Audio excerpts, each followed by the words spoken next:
네, 여러분 안녕하세요. 바른미디어 조미돈 목사입니다.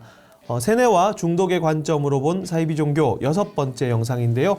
그 중에서도 한 사람의 사고체계를 무너뜨리게 되는, 즉 세뇌시키는 방법론에 대한 2번째 영상. 오늘은 극단적인 이분법적 사고방식에 대한 이야기를 좀 해보려고 합니다.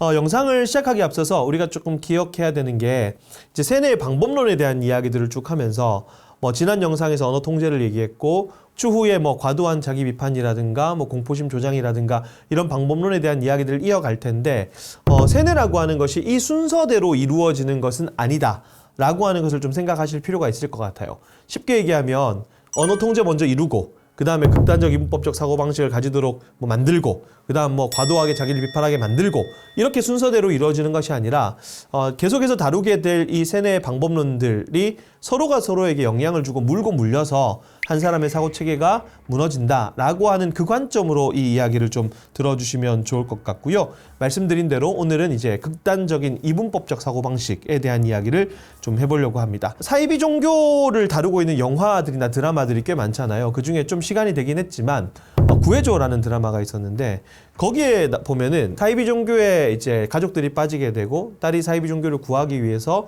거기가 사이비라는 걸 알면서도 연기를 하고 그 안에 들어가 있게 됐죠.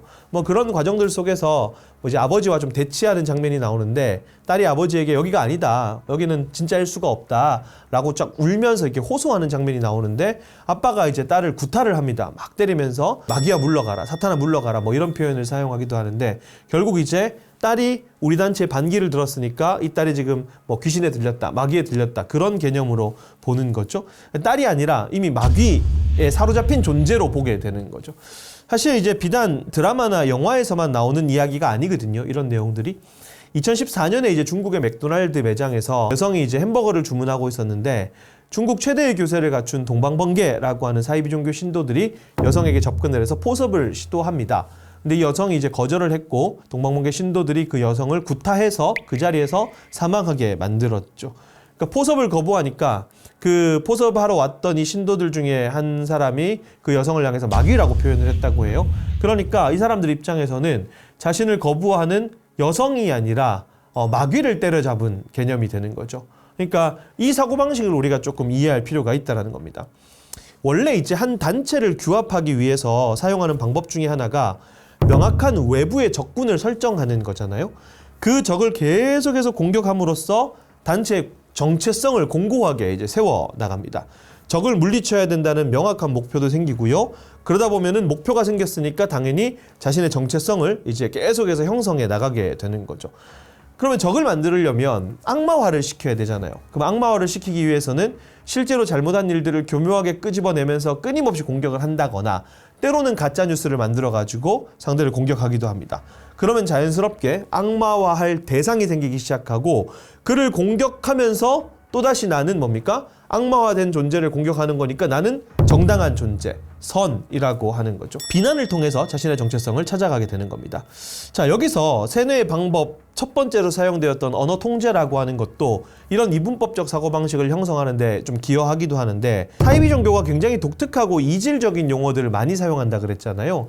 독특하고 이질적인 용어를 사용함으로써 우리는 남들이 깨닫지 못한 비밀한 것, 감추인 것을 깨달았다 라고 하는 이제 선민의식을 붙돋는데 그런 단어들을 사용한다라고 말씀을 드렸습니다. 그러면 이렇게 비밀한 것들을 깨달은 존재와 깨닫지 못한 존재, 그러니까 깨달은 우수한 존재와 깨닫지 못한 열등한 존재로 또 이렇게 구별이 되기 시작하는 겁니다. 그럼 그 사람들 입장에서는 깨닫지 못한 존재가 때로는 불쌍해 보이기도 하고 미련해 보이기도 하고, 이런 개념으로 계속해서 이분법적 사고방식이 형성이 되고 강화가 되는 것이죠. 그러면 동시에 그런 이질적인 용어를 계속 사용하는 깨달은 존재들끼리 어떻게 됩니까? 결속력이 더 강력하게 형성이 되기 시작하고, 그런 결속력들이 그 단체를 이끌어가는 가장 강력한 동력이 되는 겁니다. 이렇게 이분법적 사고방식이 계속해서 강화되면서 극단적이 되고, 우리 외에는 다 적, 우리 외에는 다 마귀, 우리 외에는 다 틀린 존재라고 하는 사고방식으로 형성이 되기 시작합니다. 그렇게 되면 상대방하고 이성적인 대화나 논리적 대화라고 하는 것이 좀 가능하기 어렵습니다. 그러니까 논리보다 진영이 더 중요하게 되는 거죠. 이게 되게 중요한 포인트인데, 우리 아니고서는 이미 다 잘못된 곳이니까 거기서 선한 게 나올 리가 없잖아요. 그러다 보니까 사이비 종교나 때로는 정치적으로 극단적으로 치우쳐져 있는 사람들과는 논리적 대화가 당연히 안 되는 겁니다. 그래서 이분법이 진짜 무서운 것이고 한 사람의 사고가 망가지는, 즉 세뇌가 되는 과정 중에 하나라는 것을 우리가 조금 기억할 필요가 있겠죠. 균형을 잃어버리게 되면 어느 부분에서든지 좀 건강성을 잃어버리게 되는 것 같습니다. 그래서 균형 잡힌 시각과 비판적 사고가 필요한 것 같고, 그렇게 하기 위해서 좀 사유의 폭을 넓힐 수 있는 그런 훈련들을 좀 계속해야 되지 않을까, 그런 생각들을 하게 됩니다. 바른미디어의 건강한 사역을 위한 동행이 필요합니다. 바른미디어 유튜브 멤버십 가입을 통해서 저희와 함께 하실 수 있습니다. 많은 분들이 바미와 함께 걷길 기대합니다. 감사합니다.